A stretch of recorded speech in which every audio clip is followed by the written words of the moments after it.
गुरुकुल में ब्रह्म विद्या, देवभाषा, संस्कृति के प्रति कुछ आस्था और श्रद्धा के प्रतिफल में आप लोग यहाँ आए हैं कि हमें इस वेश के प्रति आस्था है और देवभाषा संस्कृत के प्रति हमारा अनुराग है। अब ये हो सकता है अभिभावकों का विचार हो या विद्यार्थी का स्वयं का विचार हो, तो इसको सार्थक करना चाहिए।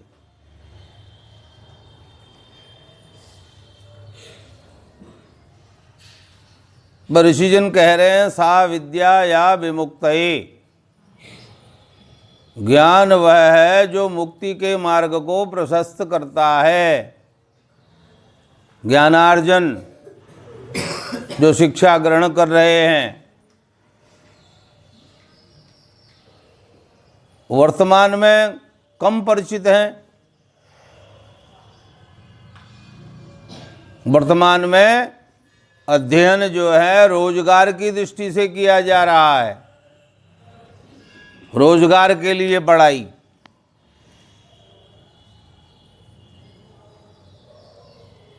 तो उससे भी आगे वैदिक सनातन संस्कृति कह रही है कि यह मुक्ति का मार्ग है। तो वो भाव, वह विचार, वह कार्य प्रणाली के बारे में आपको चिंतन करना चाहिए कि भाई हमें संयोग से गुरुकुल का परिवेश मिला हुआ है, सद्ग्रंथ हमारे सामने हैं, हमें प्रयास करना चाहिए, ज्ञानार्जन करना चाहिए। इसलिए मैं बार बार कहता हूँ कि समय का सदुपयोग करो और अच्छी तैयारी करो। पाठ्यक्रम तो एक छोटा सा अंश है। आप लोग 24 घंटे यहाँ रहते हैं, 24 घंटे में 5-6 घंटे की पढ़ाई है, पाठ्यक्रम है, जो वर्तमान की शिक्षा प्रणाली है, जिसके माध्यम से आपको परीक्षा उत्तीर्ण करके अपना सर्टिफिकेट लेना है,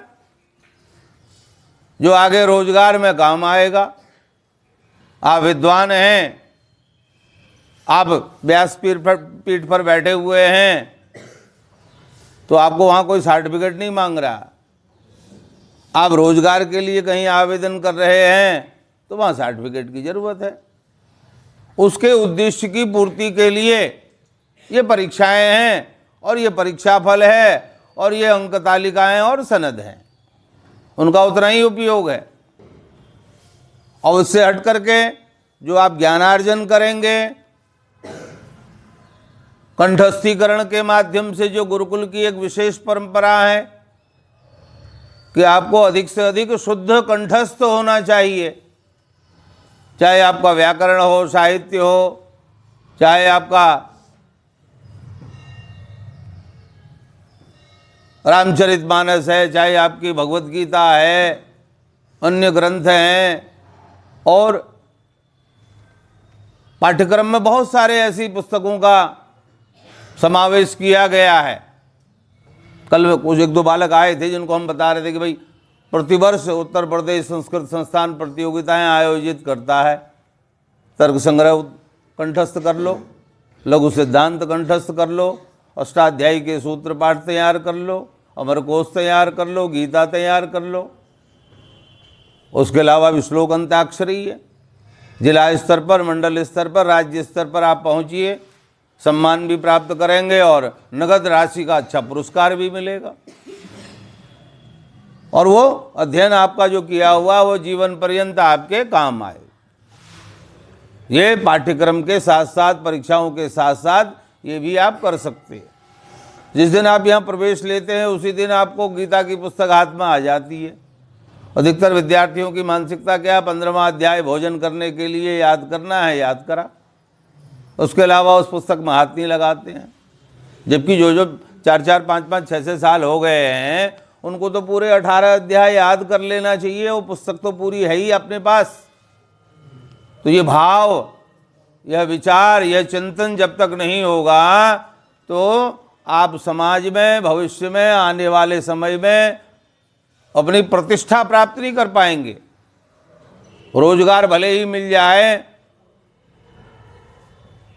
जीवन यापन भले ही हो जाए, घर गृहस्थी पल जाएगी, लेकिन जो प्रतिष्ठा और सम्मान है वह योग्यता से होगा।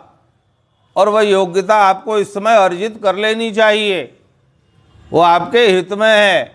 और उसके लिए आप अध्ययन को ही लक्ष्य बनाएंगे कि हमें विद्यालय समय में पाठ्यक्रम की तैयारी करनी है, भोजन के बाद अपना जो कार्य मिला है उसको तैयार करना है, उसके बाद समय मिला को अन्य ग्रंथ हैं इनको तैयार करें, गीता तैयार करें, लघु सिद्धांत याद कर लें, तर्क संग्रह याद कर लें, अष्टाध्यायी याद कर लें। तो ये जो कंठस्थीकरण का आपका जो प्रयास होगा, रुचि होगी और निरंतर होगी, उसके लिए कोई इतवार सोमवार छुट्टी नहीं होती है। गतिमान तरीके से आप तैयारी करते जाएंगे तो उसका लाभ आपको जीवन में आगे मिलेगा। गांव देहात में बड़े बुजुर्ग लोग गांव में पेड़ पौधे लगाते हैं, बरसात के समय में कोई अमरूद के पौधे लगा रहे हैं, कोई आम के लगा रहे हैं, तो वो अपने लिए नहीं लगा रहे हैं, उनका जीवन तो पूर्णता की ओर है, आगे आने वाली पीढ़ी के लिए फल प्रदान करेंगे वो वृक्ष, पर्यावरण को शुद्ध रखेंगे वो वृक्ष। ये सब लोग जानते हैं जो कम पढ़े लिखे भी। तो आपका भी दायित्व बनता है, जब गुरुकुल में है तो आपको योग्यता और प्रतिभा का लक्ष्य बनाना चाहिए, जो हम यहाँ देख नहीं पाते हैं। ये सारी व्यवस्थाएं, ये सारी सुविधाएं शहर के बीच में आपको मिल रही हैं, जो आसपास के जिलों में उपलब्ध है ही नहीं दूर दूर तक। तो इसका लाभ उठाना चाहिए, ये सभी विद्यार्थियों को समझना चाहिए कि हमें एक व्यवस्था मिली है, सुरक्षित है, हम सारी व्यवस्थाएं समय से मिल रही हैं, तो हमें अपना लाभ उठाना चाहिए कि हम इससे अधिक लाभान्वित हों, अधिक से अधिक हमारी योग्यता और प्रतिभा का विकास हो, अधिक से अधिक हम तैयारी करें। तो पढ़ते हुए अगर आप दिखेंगे तो हमें भी प्रसन्नता होगी, और भविष्य में जब आप सम्मान प्राप्त करेंगे योग्यता और प्रतिभा के माध्यम से, तो घर परिवार हम भले ही वहाँ पर उपस्थित ना हो, तो सारे के सारे जो अपने आपके इष्ट मित्र बंधु बांधव हैं, उस समाज में प्रसन्नता होगी कि यह जो बालक आज समाज में उपस्थित है तो ये योग्यताधारी है। वो तभी संभव है जब इसको आप यहाँ तैयार करेंगे,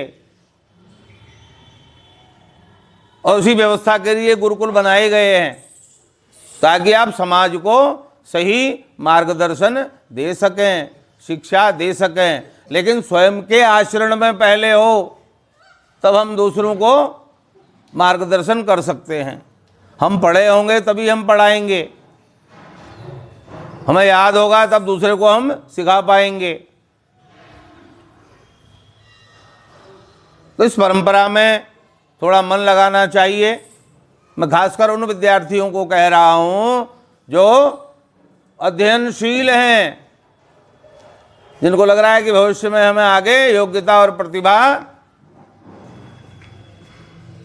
का विकास करना चाहिए। ब्राह्मण समाज का ये जो कार्य है बहुत विस्तार का कार्य है, क्योंकि देवभाषा संस्कृत के बहुत सारे क्षेत्र हैं, प्रकल्प हैं, चाहे आप व्याकरण में, साहित्य में, ज्योतिष में, दर्शन में, इधर आप वेद, कर्मकांड, कथा, संगीत, विभिन्न क्षेत्रों में जो इस ब्रह्म विद्या के माध्यम से ब्राह्मण समाज सम्मान, यश, आजीविका प्राप्त कर रहा था पहले से। वर्तमान में इसमें भी बाधा आ गई है, क्योंकि अन्य समाज के लोग इस परंपरा को अपना रहे हैं और वो इस परंपरा में सफल हो रहे हैं, आगे बढ़ रहे हैं, और अन्य लोग इसी बरेली में मैं देख रहा हूँ पिछले 20-30 साल से अन्य अन्य लोग, कोई वास्तुशास्त्र विशेषज्ञ हैं, कोई ज्योतिष में है, वो ब्राह्मण नहीं है, क्योंकि ब्राह्मणों ने अपनी योग्यता और प्रतिभा के बारे में विचार नहीं किया। तो अन्य लोगों ने योग्यता और परिश्रम से अपना स्थान प्राप्त कर लिया। तो आप लोगों को योग्यता और प्रतिभा के बारे में विचार करना चाहिए, क्योंकि बहुत सारे दिमाग में यही है कि परीक्षा पास कर ली, हो गया, बाकी यहाँ समय बेकार कर रहे हैं कोलाहल में, सोने में और नित्य प्रति। मैं देख रहा हूँ सुबह हो, दोपहर हो, शाम हो, अंदर बाहर जब मर्जी छुट्टी, घूम रहे हैं बाहर। तो ये दोष पैदा हो गया है, इसका परिमार्जन होगा और विद्यार्थियों का भी परिमार्जन होगा। अरे भाई परीक्षा आ रही है, जो अध्ययनशील है वो उत्तीर्ण होगा, अगली कक्षा में पहुंचेगा, अन्य जो अनुत्तीर्ण है सीधे अपना स्थान खाली करेंगे, जगह खाली कर देंगे यहाँ से। तो इसलिए अपने भविष्य के लिए, अपनी योग्यता के लिए, अपने माता पिता के निर्देशों के लिए आत्मसात करना चाहिए और उस मार्ग पर चलना चाहिए। यही आपका दायित्व है, यही आज्ञा पालन आपको योग्यता और प्रतिभा के मार्ग पर आगे बढ़ाएगा। यहाँ आराम करने के लिए, शरीर को विश्राम देने के लिए नहीं आए हैं, यहाँ परिश्रम करिए, योग्यता के क्षेत्र में आगे बढ़िए। आजकल तो बहुत सारे अवसर हैं संस्कृत जगत के लिए।